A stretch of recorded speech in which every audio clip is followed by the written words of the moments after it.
Guys, I'm going to be honest with you. I can't even think of a good cold opening for this episode because, I mean, the Miami Heat did it. Game 7, we got the Game 7 we didn't expect. We got the Game 6 showdown we wanted in the series. And then they just fucking obliterated, abolished, whatever you want to call it. Took down the Celtics. And now, out of the best out of 3, Miami Heat won. I'm just saying. The Celtics? You mean the floppers? I'm just saying.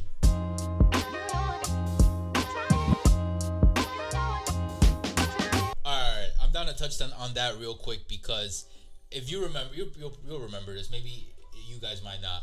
But one of the things that always held me back with the Boston Celtics floppers was that with this core was the flopping, where I was like, dude, they just don't got it in them. But then going into this year after last year making it to the finals, like, okay, maybe they fucking trumped that horse and now they just have it in them because that Brown, Tatum, and Smart were all part of that trio, that core trio that, like, you know, went through that, beat the Heat, even though it was just based off one last shot, and made it to the finals. So usually in the NBA, once you fail, you recover from that failure and you get past it, you just keep going further and further. Where, like, that's why I also had the Celtics as potential championship contenders this year. Besides the talent that they have, it's like, okay, now they got the experience. Like, you know, just with the Bucks, they kept failing until finally that one year they fucking took home everything. You know what I mean? And I'm a little surprised at how it ended. I will be honest, because I know I was not expecting a blowout. Well, towards the end. Wait, before you, because I know you're gonna trash them. I'm just gonna say one positive thing. I'm not gonna. Oh, you're not. Kind of. But, okay. That's look, I was gonna say one positive thing before I handed it to you because I thought you were just. Look, to make it very clear with the Celtics, to make it very clear with the Celtics, yes, I don't like them, but like most of my hate or like pissing off with them is like with their fans or trolls. They're pretentious, they're racist, and they're just overall pieces of shits. Like, they're pretentious? Yes. Yes. Why are they're not that pretentious. They're assholes. They're rude. Well, I guess in a way, because what they do hold up is like, we got the Patriots 19 banners. No, not even that. They got, is it 19? Yeah, when's the last time they got that banner, huh? Yeah. They're still celebrating that shit. Before 08, when was the last time before that? Like, it's. I think the only thing we were the born. 70s, bro. Not even close. Not even close. All right, go ahead. Say your compliment. Why? Well, it's not a compliment, but one positive compliment, like, is that I do believe if they had a different coach and they still had Udoka for this following year after, you know, going through the finals with him, I think this would have been a different, not just series, but I think it would have been a different playoff run for this Boston team. I'm gonna be straight up. I don't think they would have gone through the low ebbs, the deep low ebbs, and the deep highs that they went through. I think it would have been a more consistent flow throughout the playoff run, and they would have struggled less because, I'll be honest, he's a better coach. Spo's a much better coach, yeah. I'm talking about Udoka, bro. Oh, my bad. My bad. I'm just so high and the Heat win, man. I felt like, you know, just the playoff run in general would have been better off. And bringing it to Spo, I think he would have put up a better matchup against Spo. I think it would still maybe gone to 6-7 games, but it wouldn't have been 3-0 and then 3 wins back. You know what I mean? I think it would have been like more evenly matched and then got into a game 7 with like more back and forth. No, yeah, of course. I do gotta give credit to Coach Monsoon and obviously the Celtics players because, look, just the fact that the Heat were up 3-0, and they came back 3-3, and they had an opportunity to win the series at their home arena. That says a lot about that team, for sure. No, yeah, the Celtics did keep coming back. Like, the Celtics and probably the Nuggets are going to use this for the finals. They locked up Jimmy Butler pretty damn well from I'm like, damn, man. But I was a little surprised at how good of a game he had today based off like the previous couple of games. Because Jimmy did an adjustment, okay? Because what was going on is that the Celtics players, when Jimmy would go down the lane, he'll pump fake a lot, and the players will fall to it. And then they stopped falling for it. They stopped falling for it. So Jimmy's like, all right, cool. You motherfuckers are going to do this. Figured it out. I'm going to be a motherfucker. I'm going to stop faking. Go to that shit. And yo, he's pretty good from 3 as well. But what I was trying to tell, like, before, like, roasting on Coach Monsoon or whatnot, look, Coach Pop, Coach Spo, not even, like, the best coach, Hall of Fame coaches that you could think of on your head. if your team, the Boston Floppers, if you're shooting 9 of 42, 21.4%, man, you're not gonna win jack shit. I am sorry, man. Like what? 21%? I'm like 21% from the three from a good 3-point shooting team like the Celtics, man, is very disappointing, especially in a game 7 at home. And there are no excuses. And I'm sorry, bro. Before all you Boston motherfuckers are probably crying on Twitter, on ESPN, crying on Twitter, but Tatum's ankle, Tatum's. I'm like, shut the fuck up. I'm like, okay, look, all right, Tatum, valid. Even though I think he was trying to pull a Paul Pierce a little bit, exaggerating. Like every 5 seconds, like the camera. Hey, look. I'm not saying that it doesn't hurt. Like obviously, but it's like every 5. Where's your vagina, bro? I'm like, anyways, but I'm like, bro, Marcus Flopper, 1 for 6, shooting from 3. I knew you were a fucking fraud, all right? All you're good at is look, man. I'm like, you're pretend you're like a player over here. You put your hand right over here. You put it like there. I'm Marcus Flopper. Oh, whoa! I go like right across the wall, man. Like, fuck you. I'm like, I'm glad you're eliminated. Brown. He's one of our friends, Doppelganger. Hey, thank you for. Bro, they don't look fucking alike, bro. They look alike. They're not like they're not exact twins, but I'm like they'll look alike. Jaylen Brown, my boy, man, 1 for 9 from 3, man. I think, I saw Andrade shooting on the Royal Caribbean cruise, man. I think his ass would have made more, but that was good. But hey, and 8 turnovers. You're not doing shit. Derek White. Hey, look. You were pissing me off. Derek White, man. He was pissing me off on like the BTD Twitter, but hey, you balled out this series. I'll give you that. You're not a scrub. He showed why he's that guy, and I said it from the beginning of the playoffs. Like, watch out for Derek White on the Celtics. He's a legit good player. Yeah. Man. That's a Spurs fundamental player right there. And I'll say this with the Celtics as well. Robert Williams III. You're on my fuck you list, but at the same time, Robert Williams is the type of player that if you're on the opposing team, you're gonna hate his ass. But if he's on your team, you're gonna love him. Yeah. That guy's like a hustle player. He was killing me on the fucking like offensive rebounds. I'm like, damn, bam! I'm like, come on. Anyways, honestly, this series really came down to the rebounds because the Heat games, the games that the Heat kept losing during that fucking 0-3 run they had, was it really just came down to rebounds and them not getting enough second chance points.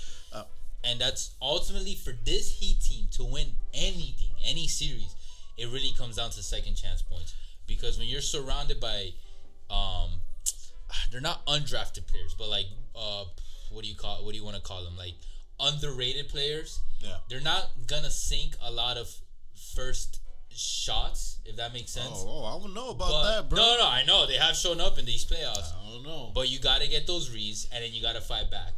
And honestly, it comes down a lot. That happens a lot in the playoffs and the finals, and I say that it's a lot. It's like I do agree to a certain extent that championships are won by, I'm not gonna say defense, but by rebounds. Like rebounds is everything in this game. Rebounds and defense. I'm gonna give something over here that I saw here in Game 7. I know Coach Van Gundy was bringing this up in the commentary. Something that the Heat were doing to change is on the pick and rolls that Boston was doing throughout this whole game. They were just switching everything, and that made a big difference when it came to the game, man. Like it didn't look like all crazy and type of shit. And for a team like the Heat that played like zone and whatnot, they did a lot better. And another thing with what the Heat did when I believe Bam got into foul trouble, instead of bringing in Cody Zeller, which that motherfucker was looking like Dwayne Dedman sometimes, man. I'm like, yo, man, he has a little bit of Dedman in him. It was pissing me off. He has some highlights throughout the series, though. Yeah, but I see some Dedman in him. I'm like, that was stressing me out. He put Highsmith, another undrafted player. Surprise, surprise, but it's somebody that can give you a lot of energy, and especially on the defensive effort.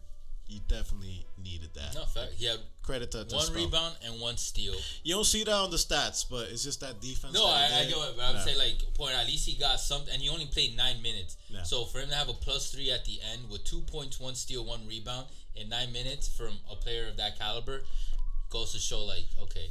Another thing as well, I'm going to issue an apology over here since the Heat have made it to the finals. I apologize to Kyle Lowry. look, man, I was roasting you. It seems like all season long, saying like, hey, man, trade this fat ass, out of the Miami Heat. But from what I seen to the playoffs, playing in the second unit, he definitely brings a calming presence. To the Miami Heat. You definitely see like the value. Don't forget, he's a champion veteran. You see that, especially in this type of environment of what's going on. You definitely need that. He 100%. Ended up with a plus 26 in this game. So that's the highest. So, hey, my bad to Kyle Lowry. You still have a fat ass, but hey, it's a fat ass with 7 points, 7 rebounds, 5 assists, 3 of 6 from field goal, 1 of 2 from the 3 with 24 minutes. Like, I agree. Although I will say, regardless if the Heat win it all this year or not, we definitely have to move on from Lowry. No offense, Lowry. Although I support what you're giving us right now. Yeah, I'll support. And the good thing of all this was this Miami Heat run. All the players that all Heat fans, including myself, or like fucking trolls or whatever, wanted to get rid of, man, their value is going the hell up. Duncan Robinson, my boy. Thank you. I wanted to talk on Duncan. Duncan Robinson, my boy. Miami runs on Duncan again. You have figured it out again for the playoffs, man. And like, wow, hey, you didn't do anything like crazy as hell, but it's just how he's gotten better as a player. Throughout these entire playoffs, you see it. And then I tell you, bro, don't trade him. And you're like, oh, get rid of him. He was doing so bad at one point. I was a very long-standing Duncan fan, like even to strangers, like even to my PT, I'd be like, yeah, he's got a little something. And this is when his value was like to the dirt floor. Even I started getting a few doubts, and I'm sure there's like an episode or 2 of BTD where I'm like, okay, we may have to, like, I'm okay with trading him or not. But he's showing what I kept telling people. His size, his presence is actually good. He's a good basketball player. Yes, he's a sharpshooter. Just give him time, and I thought he could figure it out. And I'm bringing that up because throughout this series and the playoff run, he's doing more than just shooting threes. His defense still can get worked on, but it's better than that shitty defense that everybody would rag him on. Cone.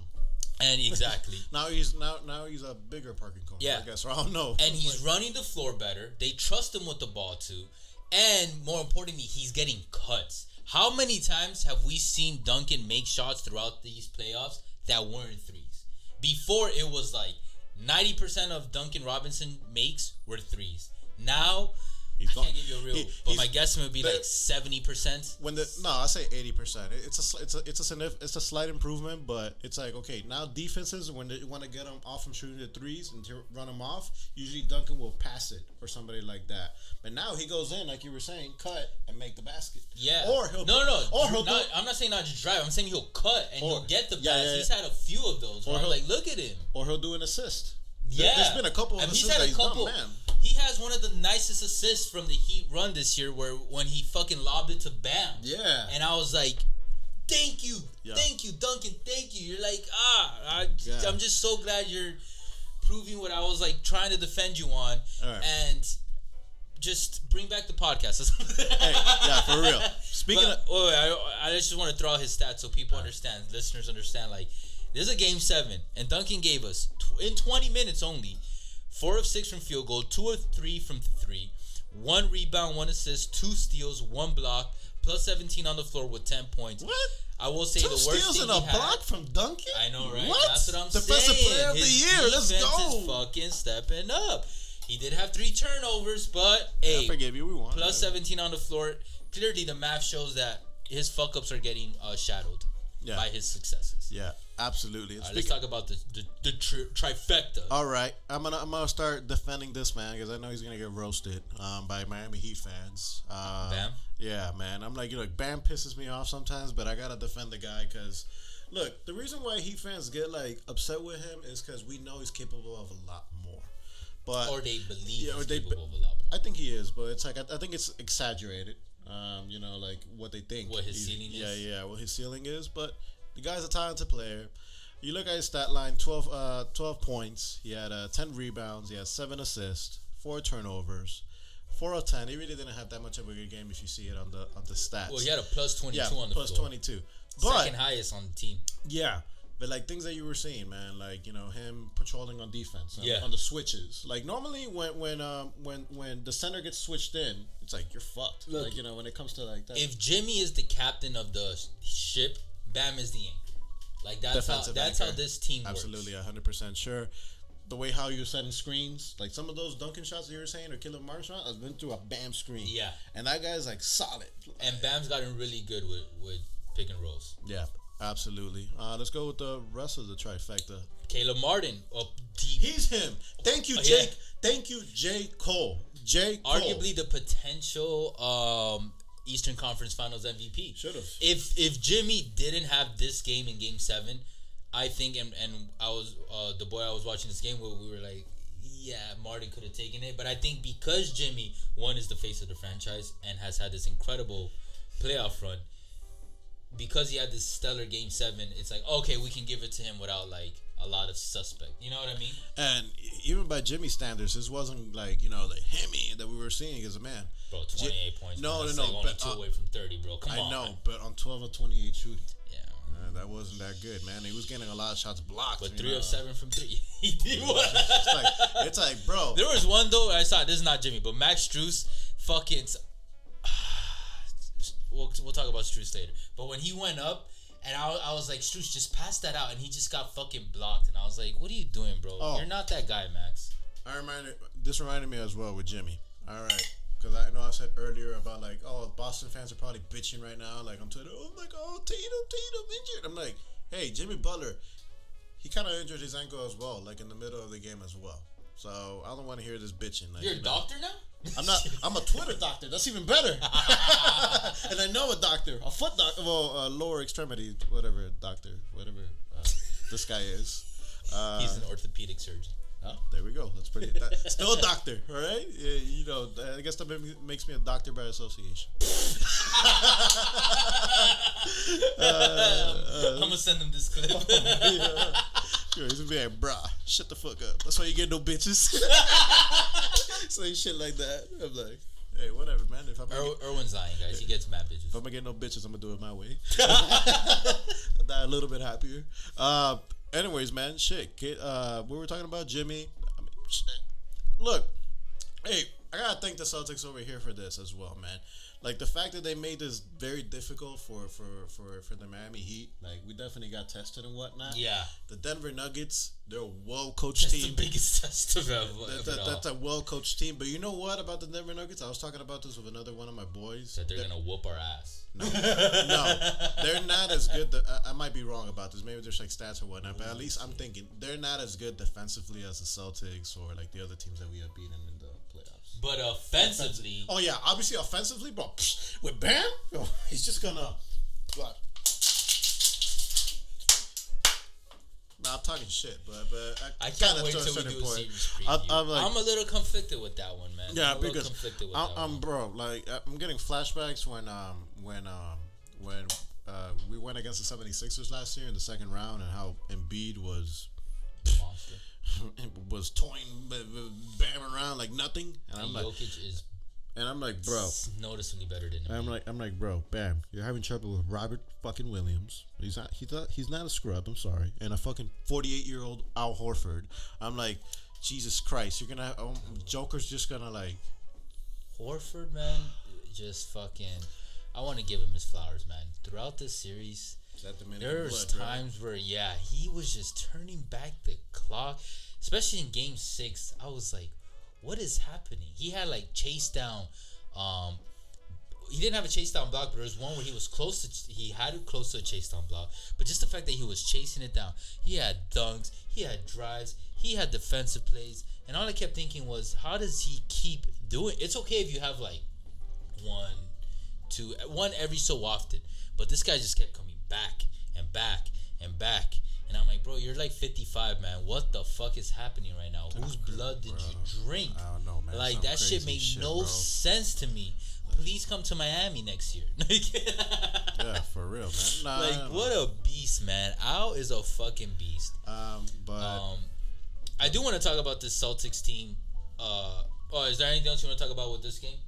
Nah, nothing really, man. I think I already got it all out, man. It's just a sigh of relief. Only thing I want to point out is Strus. You're not that guy. Please humble yourself a little. Nah. I think he's a little frustrated with like not just this game overall. Just like he hasn't been playing at the level that he was during the regular season, and I feel like Duncan has taken some of the shine he's taking the shine that Strus took from him initially. You know what I mean? Mm-hmm. Like, it's almost like they've played hot potato, and I just need him to like chill out a bit because there's been a couple plays throughout just the playoffs where I'm just like, bro, relax. Like, you're not Jimmy, you're not Tyler, and those are the only two people that should chalk it up. Maybe Gabe. Gabe's been pretty consistent. What? Big shot Gabe? But put some respect on Gabe, bro. What the fuck? If anything, man, I'd much rather have Gabe than your boy Tyler. What has Tyler done this playoffs? I just said that Strus, that Gabe is one of the few people that should chuck it up. Okay, good. You know, I don't know. I just heard your boy Tyler, man. I'm not gonna. No, I said there's only few Heat players that should chalk it up, like just to chalk it up. You're right. It'd be Jimmy, Tyler, and Gabe. I know. I didn't listen to you right. I admit that. You know, obviously, but it's just, you know, hey, you tend to dick right. You know, Tyler a little bit too much, man. You're thinking like, oh, he's better than Luka. I'm like, bro, didn't I tell you in our series preview that maybe this is a private conversation, maybe we should hesitate on bringing back Tyler. Nah, Tyler, just because the dynamic of the Heat have been working well. However, after the 0-3 slide that the Heat had before tonight's win, we do need Tyler against Denver. We need a consistent shot maker. We do. And I'm going to put this graphic right over here. I took a screenshot. I know the quality's not that good, but Tyler has been cleared to do basketball activities. So, hey, this is the NBA Finals. But he's going to be rusty, and then to come back in the finals, like, Hey, look, man, give the man, I don't know. We'll see. Give the man like 5 minutes, you know, in the second unit, see what happens. Yeah. You got to slowly. I mean, I trust Erik. So whatever Erik does, like, and he decides to start, and I'll be like, look, he's a top 15 head Hall of Fame coach. Like, and Tyler's gonna be somebody that the Nuggets are gonna be forced to game plan about. Yeah, just to approximate that. Which, but you want to talk about the? I would love to see an MPJ Tyler showdown or a Jamal versus Tyler showdown. That, oh my god. So Bam versus Gordon is gonna be amazing to watch. No, versus Joker. Like, he's gonna be 100% on Joker. Like, but who do you think is gonna be on Bam? You think it's going to be Joker? I think it's still going to be... I think it'll be Gordon. No, it'll be Joker, man. Joker's better on defense than people give him credit for. Yeah, but... he is. I'm sorry, man. He's not an all defensive, but he's not bad defensively. The thing is... Actually, no, it makes sense, because then if you put Gordon on Caleb, who's more mobile than Bam, yeah, that works. Gordon's probably gonna get the assignment to guard Jimmy. Most likely. Because the Nuggets don't have as many bodies to throw, in the wing players as the Celtics had. You can put MPJ. He's got the size. Man, MPJ. Go up. He's not the best defender. He's a fucking cone, man. But I'm just thinking size wise. Yeah, size wise. But okay. I guess is there anything that I know you wanted to touch something on with the Celtics, but all right. Some of my takeaways, real quick, from this matchup is just that Tatum. You're not that guy. Is again now back in that conversation. Like, is he a true superstar? No, I'm sorry, he's not. He's like in the he's like in the 14 points, 11 rebounds. But his ankle, bro. On the floor. Look, I don't know what to make of Tatum because there's times he's not that guy where I'm just like, dude, this guy has everything, but there's times where I'm not. Now, what he's kind of reminding me of, if some of the semi-older viewers can remember, is like back in the day when PG was kind of up next, because when he had that LeBron Heatles versus Pacers PG showdown, PG really was the closest thing to LeBron at that time than anybody else in the league. Nah, man, Kevin Durant? No, I'm saying closest thing to LeBron. Like, he could play on both ends like LeBron. He had the body like LeBron. He was big like LeBron, but he was also mobile like LeBron. Okay. And that's why every time they would go down, it was like, I just remember thinking, like, damn, if Indiana didn't have PG, this would be 20 times easier. And if PG had a better squad around him, maybe he would be, or at least if he was out in the West, I remember that's what it was. I was like, if he wasn't facing the Heatles, this motherfucker might be in the finals. You know what I mean? Facing the Heat. No, man. And then he didn't the West was tough, pan out like that. He didn't end up. He still became one of the top players, but he didn't become a solidified top 3 player in the league. You know, gotcha. Kawhi came, other guys came, yada yada. Gotcha. And I think Tatum is starting to remind me of that PG prospect prodigy or whatever. Where like, fuck, we thought he was up next. He's still young. He's only 25 or 24. Yeah, he's young. But maybe this is it. Maybe his ceiling is 25. a top 10 player. Because he's a top 10 player. Yeah, he is. But a top 5 or a top 3 to 5 player, like that's a rare air to breathe. And I think maybe he just won't be able to crack into that VIP of the VIPs. You know what I mean? So let me ask you, for the Celtics, do you think it's time to break up Tatum and Brown?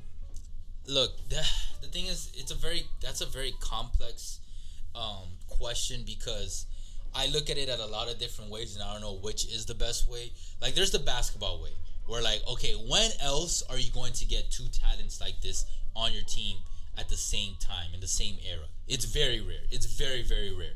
And it's very rare that both of them are also your drafted players. You know what I mean? These aren't brought on. These are your... The last time we saw that where it was incredibly successful was obviously the Warriors with Klay and Steph. And then fucking Draymond too, if you throw him in there. So that makes me say, like, okay, keep him. But then the other side is you're going to be spending, I think it's $500 million for both. Mm-hmm. And then a part of me is wondering, is the ROI there? Not just in championships, because that's part of the ROI, the intangible investment, but also money. Like, do Tatum and Brown bring that much money in jersey sales and ticket sales and ads revenue and just, you know, star power? I don't think so. $500 million is a shit ton of money, even in the amount of years those contracts would be for them to make that ROI financially. Yeah, but they play in a very big market in Boston. They do. That helps out a lot. It does. That's facts. You're right. But they're just not like the superstar. When we think superstars, Brown's not there. I'm like, if you ask any casual fan, no. Tatum is barely there because now Luka. You can even throw Kyrie in there. Ja's a super. People know Ja. Like, even before in the prison leagues. Yeah, in the dumbass leagues. He's in the Spectrum League. That's what they know him. With the Spectrum. He's a dumbass, man. The fuck, man. But hey, my bad. He's below the spectrum. Recently. I'm sorry. Nah, he unfollowed his boys, so there's that boy that's been in those videos and about shit. Time. So, Jesus Christ, maturity, man. hopefully it's not just smokes and mirrors. I don't know. But fuck you. But on top of that ROI for the team and the organization, if you are spending that much on your players, bro, where's the money for everybody else to build around them? Because guess what? What we have learned, and I'll say this with almost utmost confidence, is that just those two alone with mediocre players around them is not enough talent, and not talent, is not enough overall to push you to win a championship. Like, I think Colin was talking about this with some other person that was on the show, on the herd, and it was like, I was in full agreement with it. The Heatles was different. That's the example they use, so that's why I'm bringing them up, not because I'm a Heat fan.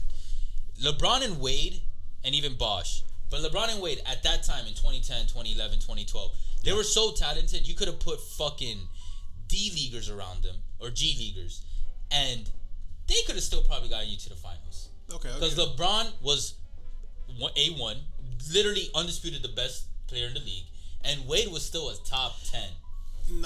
You don't have that with Brown and Tatum. And on top of that, they had that veracity. They would come back, championship veteran, all that. They perform well under pressure, basically, is what I'm saying. And you don't have that with Tatum and Brown. You don't. And even further, LeBron and Wade are like this. They're fucking BFFs for life. Look, there's more to it. And you've seen the quotes. The Celtics, what's his name? Brian Windhorst brought it up. And it stuck with me ever since I've heard this. Apparently, sources were claiming that the Celtics are tired of fake liking each other. And damn, I'm in the agreement with Shaq on this, because he says this a lot of times. You don't have to fucking love your teammates to win a championship, but you do have to get along. And if they're tired of fake liking each other, and based on how the Celtics team has performed over the past couple of years, it's just gonna implode. So I think it might be time to reconsider. And Brown has literally hinted that, like, hey man, I'm ready to go. We'll talk about this more in more depth when we cover on some off-season topics. Absolutely. So I'm so down. So before we finish this episode, real quick, if you had what do you think about the finals right now? Who do you think is going to win? How many games? Nah, let's do the series preview for that. Okay. But I will say, Erwin and I were both right. We told y'all, check out our series preview. I said 7. think maybe I said 6 or 7. I said 6. You're crazy. But it was a stressful. Yeah, I'm just saying. If you want accurate predictions, right here, guys, on BTD. Anyways, guys, appreciate all the love and the hate. You guys already know Facebook. Denver Twitter, and Fort. Hey. Did I just jinx it? Get out, just get out. Hey, he's not gonna see his face anymore, man. Fake Heat fan over here. Anyways, appreciate all the love and the hate. You guys already know Facebook, Twitter, TikTok, Instagram, all podcast streaming platforms. We'll catch you guys soon. For now, later. Take care.